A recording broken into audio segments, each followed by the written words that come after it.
Do you want to take out your enemies with just one single hit? Well, that's what we're going to figure out how to do today. Welcome to D&D Builds, where we have an outlet to make all sorts of ridiculous Dungeons & Dragons characters, and hopefully stop driving the people in our lives insane with them. Today we're going to try and figure out how to build One Punch Man. There's been a couple other YouTubers that have tried to take a crack at this in the past, one of them being Blaine Simple, who tried to focus more on the magic items. And I don't really want to go that route because, frankly, the chances of you finding all of those items in a campaign is pretty slim. And the whole point of Saitama is that he relies on himself, not some mystical items or anything like that. The other YouTuber who made Saitama in Dungeons & Dragons actually did what I was planning to do when this was first suggested to me by Rusted Lizard. He wrote in my comments asking for this build, and I don't want to let him down. But I also don't want to rehash just what somebody else already built. Granted, I was planning to go that route before I had even seen it, but I don't just want to rehash the same content. The way you could do it, very simply, is take a monk. He focuses on unarmed strikes,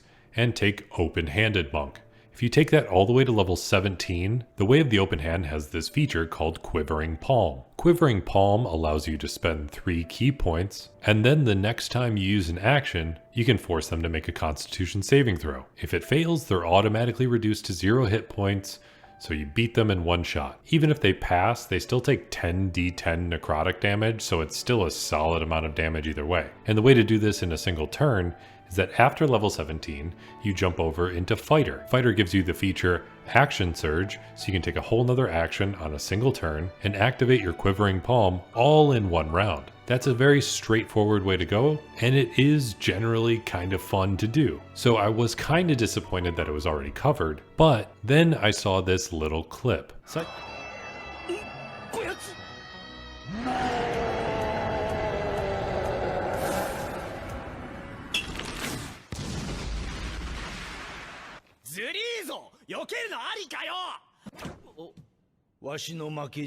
Saitama doesn't need to just rely on a punch. He can hit pretty damn hard with anything. So I started brewing on the idea a little more, and I thought, what's the most amount of damage I can do with a single strike? Actually, what's the biggest crit I can get? So this is less about a one punch man and more about one crit man. We're going to dive down all the different areas of how to get the biggest possible crit in Dungeons & Dragons. There's a few main things that come to mind as soon as you think of trying to get extra damage on a crit. People like barbarians getting extra damage dice whenever they crit, and they get that brutal critical die that increases more and more as time goes on. So if you go with the default weapon that most barbarians go with, and you get the brutal critical all the way up to 17th level, where you get 3 additional brutal critical die, that means that you roll your 2d12 for a crit on a great axe, and then you get an additional 3 dice on top of that, making it 5d12. And if you happen to be a half orc, you get 1 more die just to top it off, making it 6d12. That's a pretty decent amount of damage. And then on top of all of those dice, if you happen to have Great Weapon Master,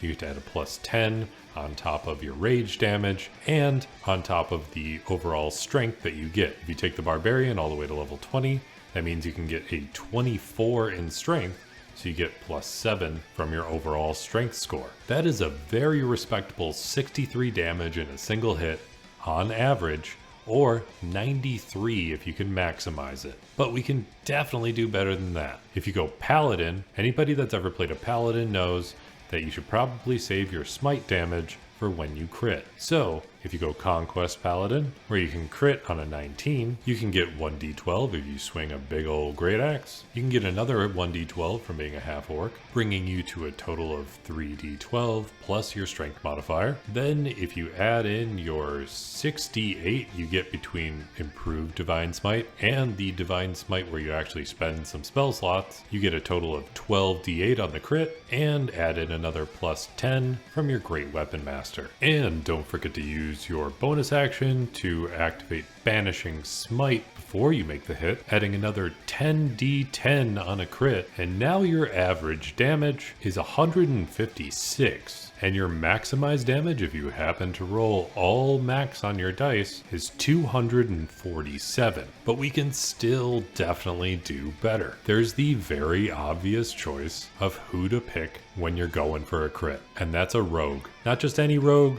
but an assassin rogue.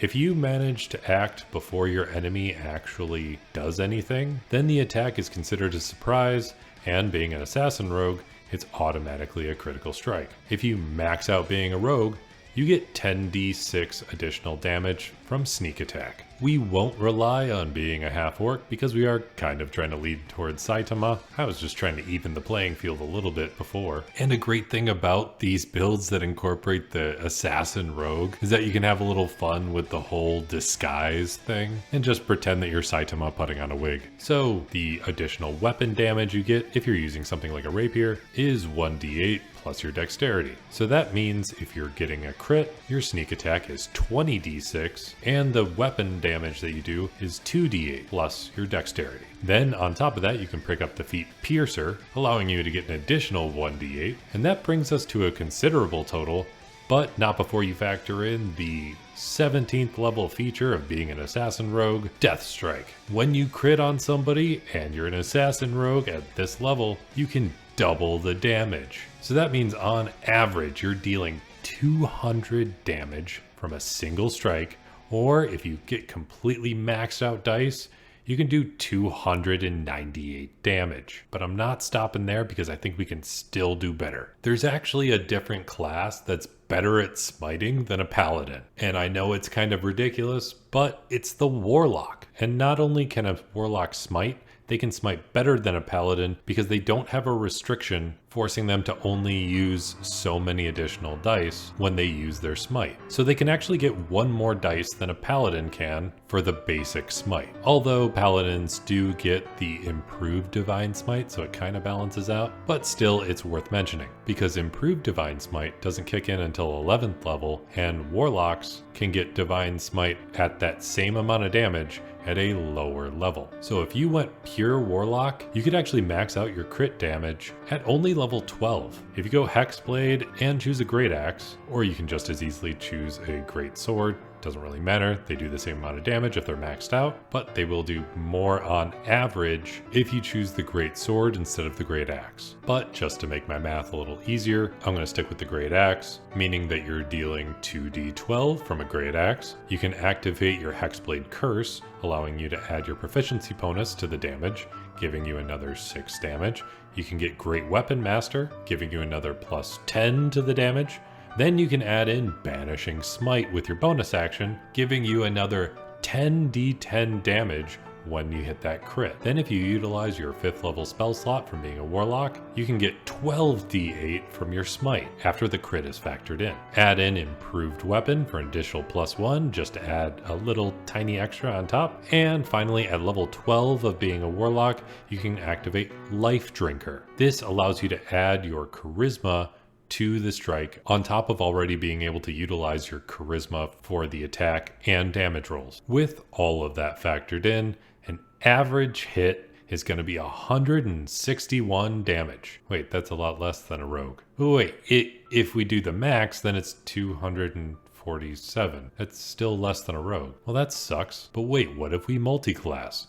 Let's mix it up. If we take 12 levels of Warlock, because that's all we need to get that amount of points before, and take the rest of the levels in Rogue to activate Sneak Attack, we reduce a couple spots of damage because we can't use a Great Weapon, so we don't get Great Weapon Master, and we have to reduce the actual weapon dice that we're doing because you can't do a D12 with a Finesse Weapon because you need a Finesse Weapon to use Sneak Attack, so we'll reduce it to a Rapier. You use 2d8 instead of 2d12. You can activate the Piercer feat to get an additional 1d8 to hopefully compensate for the loss of Great Weapon Master, which would have given us an additional 10 damage. And then you get to add in your Sneak Attack damage, which at 8th level is 4d6 damage, and with a crit that's doubled to 8d6. So factoring all of that in, we get an average damage of 193. Damn it, that's still less than a pure rogue. And we max out that damage at 295. We're 3 points less than going pure rogue. What if we tweak the amount of levels in each class a little bit? Instead of taking Warlock the majority of the time, we'll take Rogue the majority. And we'll bring it all the way up to get that Death Strike,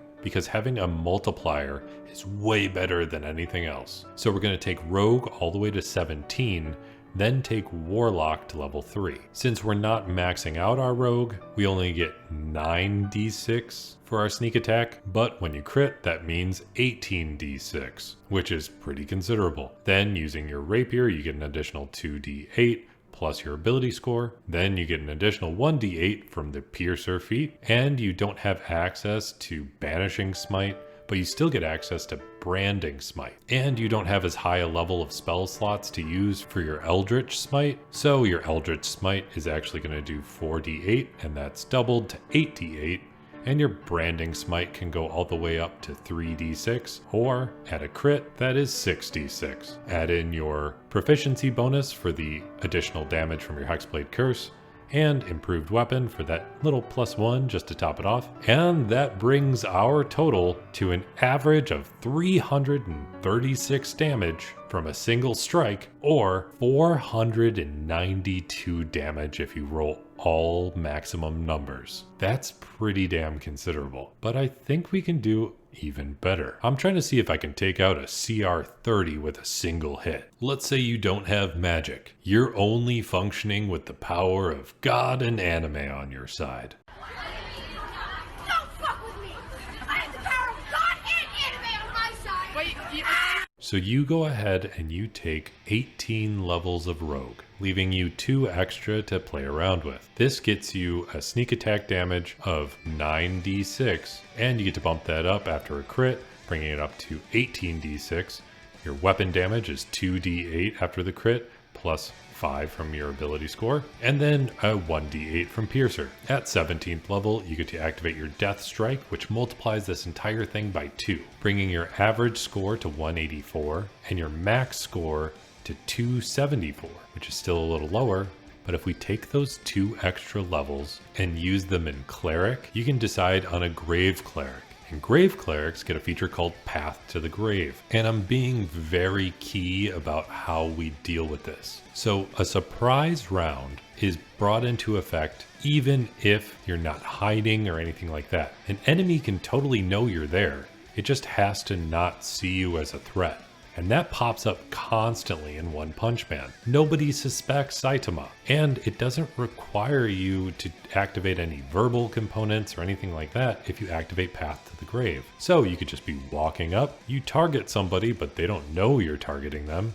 You activate your Path to the Grave, and then you go for the strike.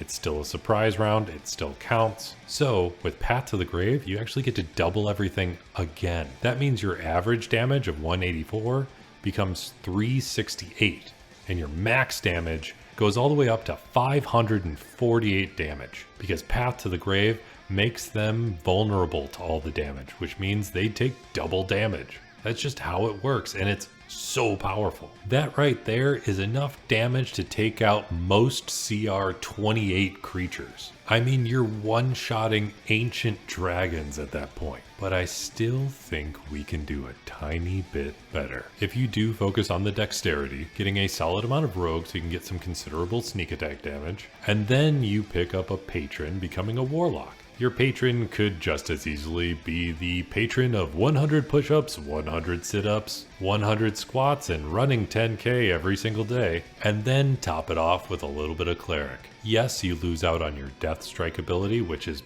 pretty massive as far as a multiplier, but we get an overall better damage output. So, if you take 9 levels of Warlock, 9 levels of Rogue, and 2 levels of Cleric, you can get 2d8 just from your weapon damage and critting. You can get another +6 from your proficiency bonus and using your Hexblade's Curse. You can get an additional 1d8 from Piercer. You can activate Banishing Smite because you have 9 levels of Warlock now, getting an additional 10d8 after the crit, and then you can use the Eldritch Smite evocation on top of that. After the crit being 12d8, get another +5 from your ability score, another +1 from your improved weapon just to add a little tiny bit on top, and then finally you get 5d6 sneak attack which is doubled to 10d6 from the crit, bringing your average damage to 196 damage, and your maxed out damage to 302. But if we activate our Path to the Grave before taking that attack, you can double all of that, bringing you to the highest possible crit you can get by yourself as a playable character in D&D,